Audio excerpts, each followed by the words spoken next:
তো ও ছিল ফেরেশতাদের লিডার, ফেরেশতাদের সর্দার। তাহলে শয়তান হলো কি করে? একটা সিজদা করে।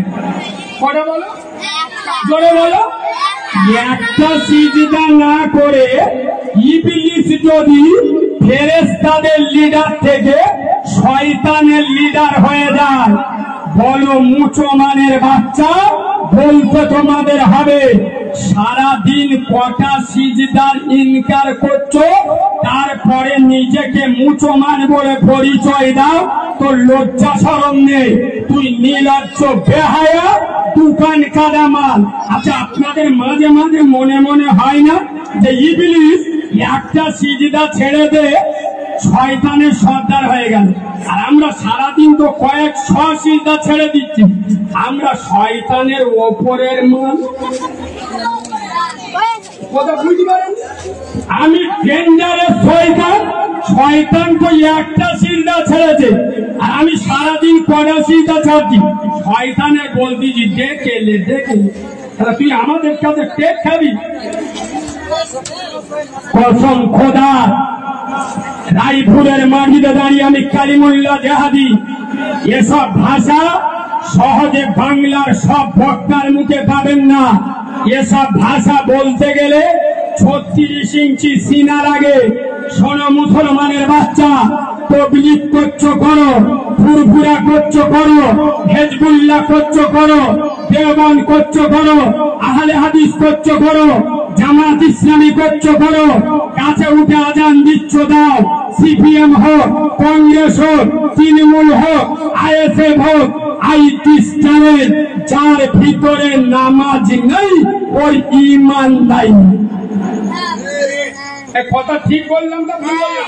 সে দাদা ছেলে হোক, মেয়ে ছেলে হোক, লম্বা হোক, বেঁটে হোক, যুবক হোক আর বুড়ো হোক, যুবতী হোক আর বুড়ি হোক, ছেলে হোক আর ঠিক পরিষ্কার হোক, দেশি হোক বিদেশি হোক, যার নামাজ নেই ওর ঈমান। করে বলো আমরা কারা? মসজিদে আজান হচ্ছে, যে কায়দায় তুরুপ চালাচ্ছে শয়তান। কেন? শয়তানের 14 গোষ্ঠীর চোখ নীল হয়ে যাবে। অথচ যে আজানের সময় আজান হলে কোরআন শরীফ বন্ধ করার আদেশ দেওয়া হয়, আজানের সময় কোরআন পড়া বন্ধ করার আদেশ দেওয়া হয়েছে। মসজিদে আজান হয়, মুসলমানের ছানা ফ্রি ফায়ার খেলতে। ঠিক বলছি না ভুল বলছি?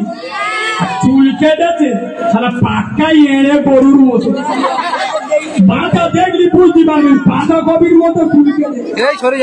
ঠিক বলছি না ভুল বলছি?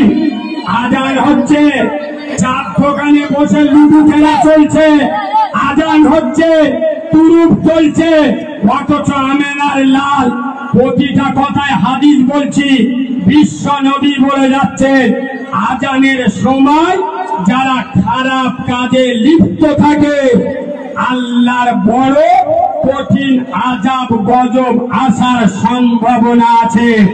আজ মুসলমানের বাচ্চা মসজিদে আজান হয়, মসজিদে জামাত হয়, মুসলমানের বাচ্চা মসজিদে যায় না।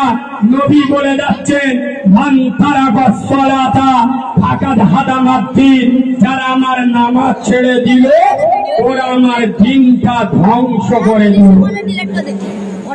এই যুবক ছেলেরা, আমরা সবাই নামাজ পড়বো ইনশাআল্লাহ। হাত তুলতে হবে, হাত তুলতে হবে। এক্ষুনি উল্টো পাল্টা বলবো, আপনাদের সেন্টিমেন্টে লেগে যাবে। আমার ভাষা তো ভালো নয়, মোল্লারা হাত তুলতে বললি আর নামাজ পড়বে ইনশাআল্লাহ, ইনশাআল্লাহ। তার মানে নারে সালা। মগরাহাটে আব্দুল ওয়াহাব সাহেব হুজুর বেঁচে ছিল, তার কথা শুনে নামাজ পড়িনি। তুই তো কালকেকার মৌলবি, তোর কোথায় নামাজ পড়বো? এবং আপনাদের মসজিদের ইমাম সারাদিন 5 ওয়াক্ত নামাজ পড়াচ্ছে, মাসে 3 5 15, 150 ওয়াক্তের নামাজ, মাসে 4টে জুমা।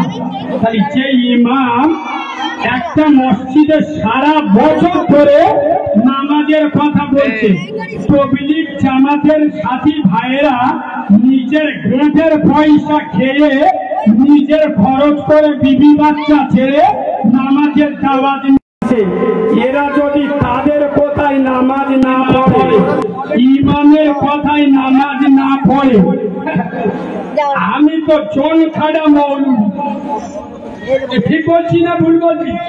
যদি জামাতের কথা শুনে নামাজ না পড়ে, ইমামের কথাই যদি নামাজ না পড়ে, আমি তো ভাড়া খাড়া মৌলবি, আমার কথায় নামাজ পড়বে? আরে কথা বলে না।